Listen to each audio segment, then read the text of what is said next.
क्या ये सच में धर्म के नाम पर खेल खेला जा रहा है? क्या इतिहास को मिटाकर नया विवाद पैदा करने की कोशिश हो रही है? फतेहपुर के आबू नगर मोहल्ले में शंकर जी मंदिर बताए जा रहे स्थान को लेकर सवाल गंभीर होते जा रहे हैं। मठ मंदिर संरक्षण समिति ने सौंदर्यीकरण की मांग की है, लेकिन ऐतिहासिक दस्तावेज बताते हैं कि ये नवाब अब्दुस समद खान का मकबरा है। सन 1906 के गजेटियर और सन 1881 के इंपीरियल रिकॉर्ड्स में साफ उल्लेख है। तो फिर क्यों इस सच्चाई को नजरअंदाज करके मंदिर का नाम लिया जा रहा है? क्या ये सियासी चाल है? क्या चुनाव नजदीक आते ही धर्म के नाम पर आग भड़काने की तैयारी चल रही है? बिना सबूत, बिना इतिहास की जानकारी के सिर्फ फर्जी दावों से लोगों के बीच जहर घोला जा रहा है। क्या ये शर्मनाक हरकत नहीं? कहाँ गया हमारा गंगा जमुनी तहजीब का दावा? इतिहास की किताबें चिल्ला चिल्लाकर सच बयान कर रही हैं, लेकिन क्या कोई सुन रहा है? फतेहपुर के आबू नगर मोहल्ले में जिस स्थान को आज शंकर जी सिद्ध पीठ कहा जा रहा है, वह असल में मुगल काल के एक वरिष्ठ सूबेदार नवाब अब्दुस समद खान का मकबरा है। ये सिर्फ हमारा दावा नहीं, बल्कि ब्रिटिश काल के आधिकारिक दस्तावेजों में दर्ज सच्चाई है। सन 1906 में प्रकाशित फतेहपुर गजेटियर पेज संख्या 199 से 200 और सन 1881 के इंपीरियल गजेटियर ऑफ इंडिया खंड 12 पेज संख्या 83 में साफ लिखा है कि यहाँ नवाब साहब को दफनाया गया था। उनकी वास्तुकला, ऐतिहासिक महत्व, सब कुछ इसकी पुष्टि करता है। तो फिर आखिर क्यों कुछ लोग इसे जर्जर मंदिर बता रहे हैं? क्या यह सिर्फ एक भूल है या फिर जानबूझकर इतिहास को मिटाने की साजिश? और सबसे बड़ा सवाल, क्या यह मामला सिर्फ सौंदर्यीकरण का है या फिर किसी बड़े खेल का पहला चाल? चुनाव नजदीक है, कहीं यह धार्मिक भावनाओं को बढ़ाकर राजनीतिक फायदा उठाने की कोशिश तो नहीं? क्योंकि अगर यह सच्चाई है तो फिर बिना किसी ठोस सबूत के,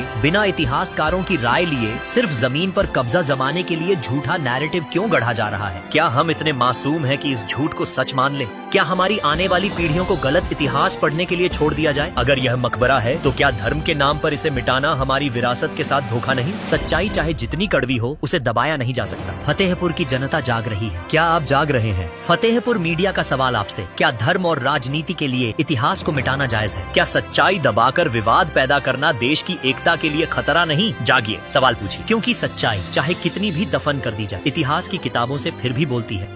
इनका पीछा कर रहे थे अपने भाई का जी। और पीछा करते करते जब यहाँ पर आ गया आबू नगर में, तो वो भाई पलट गया और पलट करके फिर हमला कर दिया। उसी लिए इनका इंतकाल हुआ अबू मियाँ का, जो अब्दुल समद के लड़के हैं। अच्छा, तो वहाँ दो कब्रें हैं, एक अबू मियाँ की है, दो एक अब्दुल समद की, यानी बाप बेटे यहीं जाते हैं। तो बाप बेटे यहाँ